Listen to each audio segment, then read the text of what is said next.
Assalamu alaikum. Welcome to another episode, this special Ramadan episode on my channel. Thank you so much for watching. Today I have a very special guest who's going to cover the theme of Be Empowered. And before I get into it, I just want to say thank you guys so much for the support that you've given so far for this campaign. It means a lot to me. And inshallah, if you're able to donate, then absolutely text 70070 to make your donation. So today I have a very special guest, Sister Kristiane Bakker. Assalamu alaikum. Walaikum assalam. So nice to meet you in person. Thank you for coming over.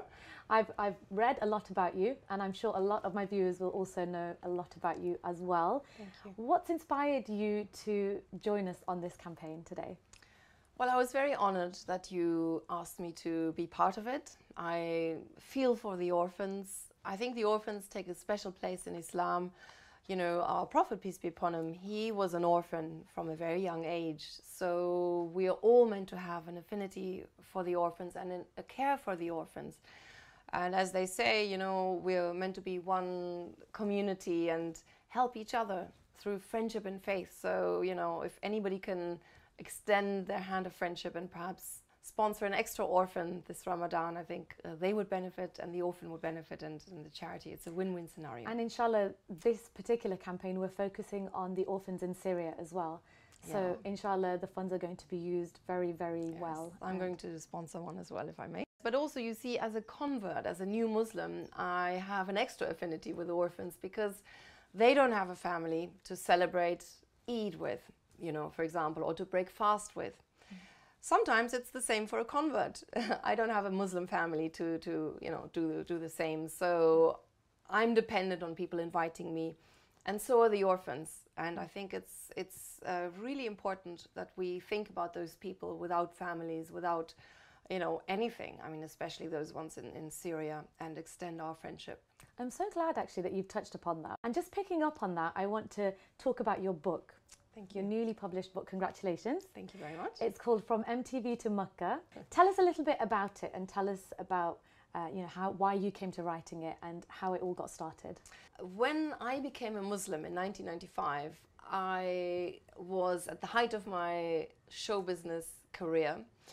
And, you know, I was an award-winning TV presenter, interviewing rock stars for a living. You were on MTV? Yes, I was all over Europe, you know, for 7.5 years. But when it came out that I am a Muslim in the German press, suddenly a very negative press campaign followed, and I, within weeks, lost my jobs. You know, the media image is so negative, but the real Islam is so beautiful. So that is why I wanted to, you know, make my contribution to show, to take the reader by the hand, how I dissolved my own prejudices against Islam, and, you know, found this profound value system, system of ethics, and source of strength, of tranquility, of hope, and of inner contentment. And mashallah, you still stood you still stood firm to your faith despite the difficulties that came along. What is it about Islam in particular that you felt was inspiring or empowering for you?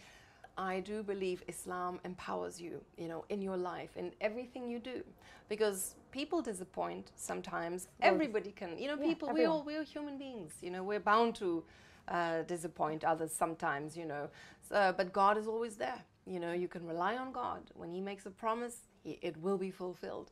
You know, and in so many ways. For example, I dress differently now. I don't, you know, wear short skirts or anything like that. So I feel empowered in my womanhood. You know, I'm now regarded as a person and not just as an object. You know, I don't need to impress by my allure, but I'm valued for my personality, for my character. You know, and treated with dignity. I find that is empowering. Islam, when you practice it, cleans up your act, you know, and that's very empowering, you know. And in just so many ways, you don't need to follow every trend or every fashion. You just follow the one. That's enough. And, you know, that is a very powerful concept. MashaAllah. So that's you as an individual and the journey that you went on. What about when you became a Muslim and you entered the folds of Islam and you had this communication and this contact with the rest of the Ummah? How did your life change after you became Muslim? Well, you see, in many ways. I mean, first of all, I was impressed by so many things, by the friendship and faith that people extend purely for the sake of God. You know, I saw how Imran Khan built this cancer hospital in Lahore where the poor people would be treated for free, you know, just purely by donations from the more wealthy people. And he built this, raised the funds for it with an army of volunteers around the world. And the poor people of Pakistan, you know, gave them money. Women took off their jewelry to support this project. I mean, this kind of thing, just purely for the sake of God.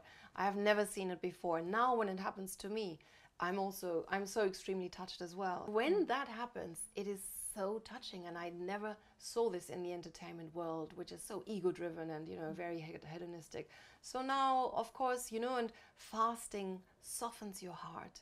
You care, you feel the hunger that the poor people feel on a daily basis, you know, so it softens us and makes us care for other people. So really, this is the perfect time to think of your campaign, to think of the orphans in Syria and care for them, extend your friendship of faith. So you see, this idea of being part of the Muslim community, since I'm Muslim, is such a wonderful feeling. And just picking up on that, Kristiane, I really want you to, inshallah, elaborate on your experiences, specifically as a woman, when you reverted to Islam. Are there any other changes that you felt were quite drastic or that you really valued when you became Muslim? Well, I suppose my relationship with men changed. You know, you in Islam have no relations before marriage. So nowadays, when I get approached by a man, as soon as I say I'm Muslim, and by the way, this is the rule, you know, a lot of them kind of fall by the wayside.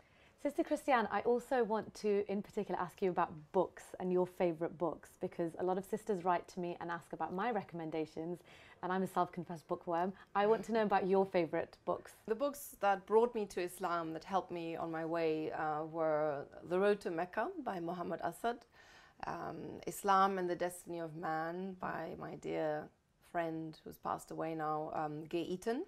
He also wrote another great book, Remembering God.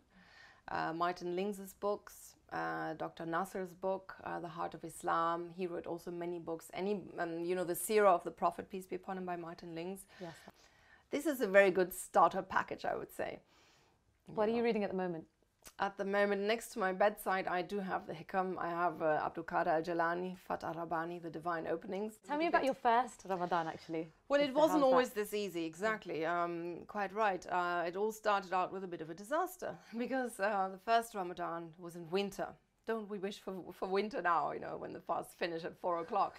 Well, that time I went out the night before, had a couple of glasses of champagne, and the next day I lay in bed with a pounding headache and wasn't allowed to eat or drink and was completely dehydrated and gave up, you know, gave up just after lunch. Ramadan is not for me.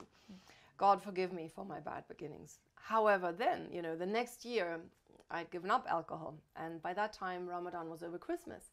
So in order to have 2 weeks of a break during Christmas time with my TV show, we needed to film twice the amount of programs in advance so we can have a break later on. So from morning to night I was doing voiceovers, speaking to the camera, and I thought, how am I ever going to do this without drinking water in between? And I really was fearful that I won't make it. But you know what? God helps those who help themselves, and you know, and I was managing. I flew through that Ramadan and even got compliments. And you know, I discovered an important secret of Islam. If you know, it's in the Hadith, if you go one step towards God, He comes 10 steps towards you. If you walk towards God, He comes running to you. The secret is you need to take the first step. MashaAllah, that's a really inspiring story. SubhanAllah, we're so used to indulgence as well, something like food, Yes. that often we can forget what it's like to not have it. Yes. And it rebuilds that connection with orphans and the needy. Exactly. So on such a deep level. I know, exactly. You really feel like, you know, helping them, like giving. You don't care, you know, this is the beauty. You don't care so much for the world in a way. That's why it's just so spiritually rejuvenating if we do it properly, and also not talk badly about people, and you know, try and act at your best all the time. It's not just fasting from food, it's fasting from anger, from all sorts of bad actions, and so on and so forth. MashaAllah, may Allah help us to refrain from those kinds of things outside of Ramadan as well. Exactly. And allow us to carry on those good deeds. Yes. I want to thank you so much for joining me today. I really, really appreciate it. Jazakallah khair. And thank you guys so much for watching today. Please donate if you can. You can donate by texting 70070. All of the funds that are raised will go towards the Syrian orphans. May Allah bless you all for your efforts, and I'll catch you soon in my next episode, inshallah. Toodles.